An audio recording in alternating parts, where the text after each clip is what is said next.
तो ये कहना चाहता है एनिशियन टाइम या एनिशियन हिस्ट्री और मेडिएवल जो हिस्ट्री है उनका ज़्यादातर जो नॉलेज हमको मिली है वो इंस्क्रिप्शंस के थ्रू मिली है and through light on political as well as social aspect of life और उनकी सोशल लाइफ के अलावा पॉलिटिकल लाइफ को भी डिस्क्राइब किया गया है। नेक्स्ट आता है आपका monument, give evidence of wealth, greatness, technology and culture of the ruler of that period. Monument का मतलब है उस पीरियड के दौरान जो भी किंग होता था उसकी धन संपदा हो गई, उसकी ग्रेटनेस हो गई, वो उस टाइम पे क्या टेक्नोलॉजी और क्या कल्चर था इसके बारे में नॉलेज लेना ही इसके बारे में जिससे पता चलता है उन्हें मॉन्यूमेंट्स बोला जाता है। एक्सकेवेशन ऑफ तक्षशिला, हम्पी, सिंधुज, Indus valley, Saraswati valley have given as extremely what information. तो जब हमारे हिस्टोरियंस थे उन्होंने तक्षशिला, देखो तक्षशिला क्या है, एक बहुत बड़ी यूनिवर्सिटी थी जो कई सौ साल पहले थी। मतलब हमारा इंडिया इतना डेवलप कंट्री में था उस टाइम पे और संस्कृत लैंग्वेज का यूज होता था, तो इतना डेवलप था कि तकरीबन कई सौ साल पहले ही, तकरीबन 300 से भी ज़्यादा, आई मीन 500 ईयर से पहले तक्षशिला नाम की एक यूनिवर्सिटी थी जो हमारे इंडिया में थी। उसके अलावा हम्पी, वहाँ पे स्तूप थे, आई मीन जो मॉन्यूमेंट्स बने हुए थे खंबे जैसे। अपनी इंडस वैली, सिंधु घाटी सभ्यता, सरस्वती वैली, सरस्वती घाटी सभ्यता, तो वहाँ पर हिस्टोरियन ने जाके जब सर्च करा तो उनको काफ़ी सारी इंफॉर्मेशन मिली जो कि मॉन्यूमेंट्स के रूप में थी।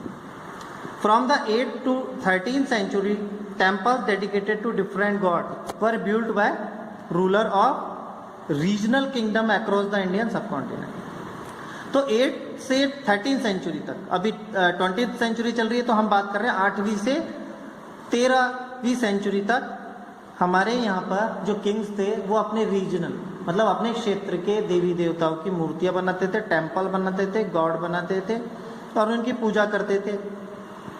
Among these the temple build by the Rashtrakuta, Gujar, Pratihara, Pala ruler, the Rajput ruler of Rajasthan and the ruler of Gujarat and Orissa are best known.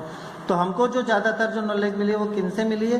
राष्ट्रकूता जो कि उस समय शासन करते थे, गुजर, पार्थियार, पाल रूलर, जयपाल ऐसे रूलर थे, the Rajput ruler of Rajasthan, उसके अलावा हमारे राजपूत राजस्थान के भी कई राजपूत राजा थे और गुजरात और उड़ीसा के भी शामिल थे। नेक्स्ट आता है आपका कॉइन्स।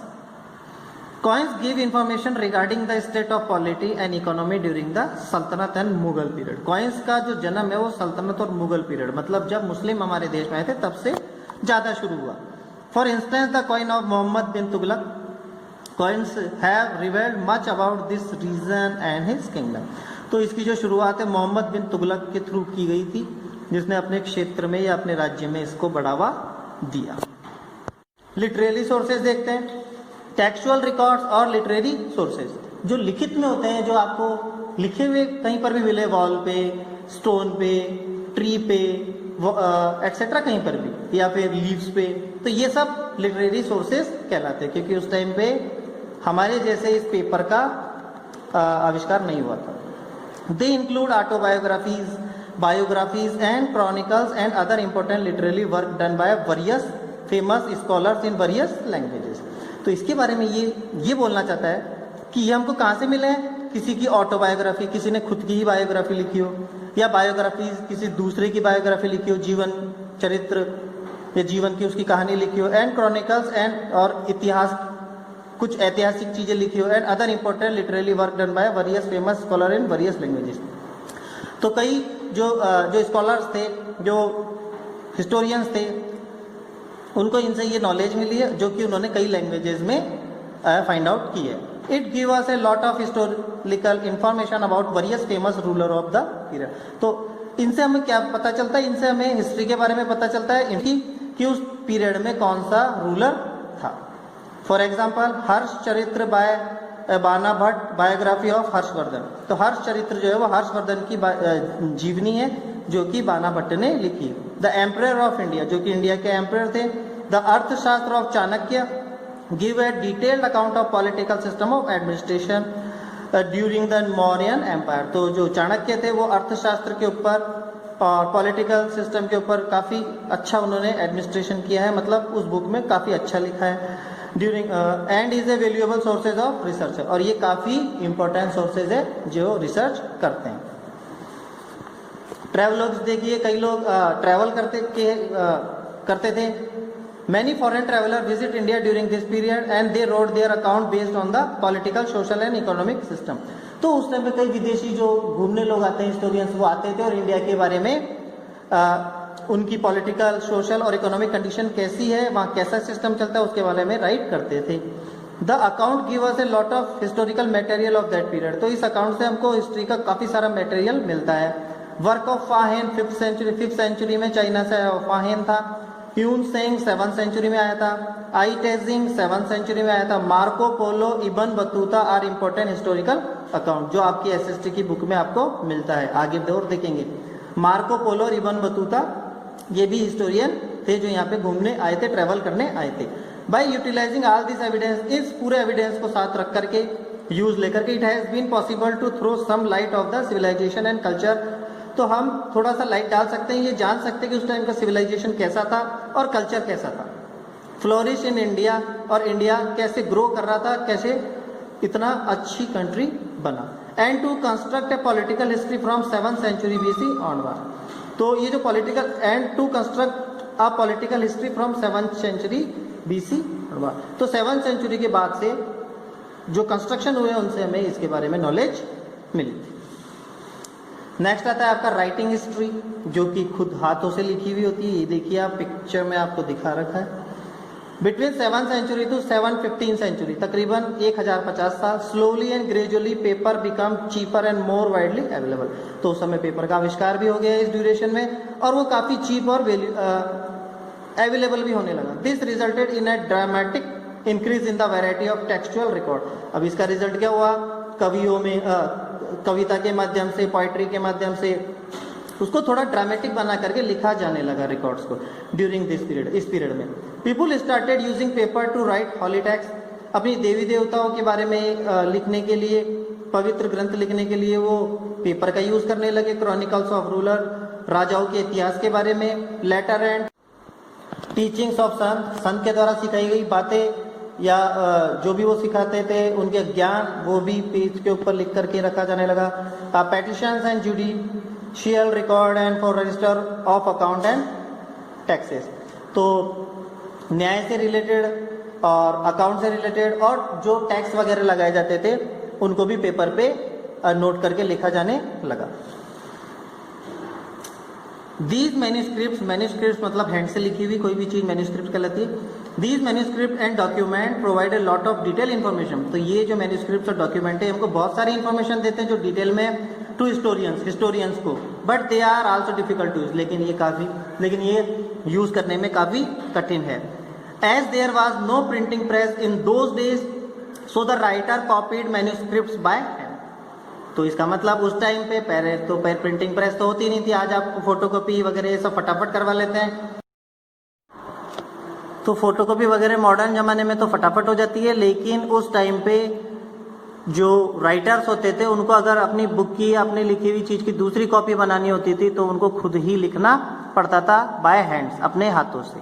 तो now let's see difficulties faced by historians. अब हिस्टोरियंस को क्या क्या कठिनाइयाँ होती थी उसके बारे में हम रीड करते हैं। The historian face the following difficulties in using manuscript को यूज करते हुए या उससे नॉलेज लेते हुए उनको क्या क्या प्रॉब्लम फेस हुई ये देखते हैं हम। First, manuscript were written with hand. ये मैन्यूस्क्रिप्ट जो है वो हाथ से लिखी हुई है।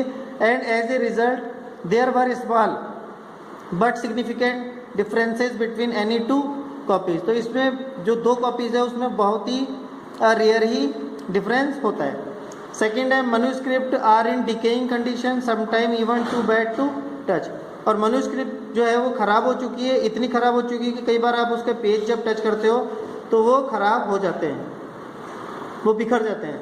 थर्ड पॉइंट है some of these are written in Shikasta unreadable script. इनमें से कुछ ऐसी है जो हम रीड ही नहीं कर सकते, वो कुछ और लिपि में लिखी हुई है।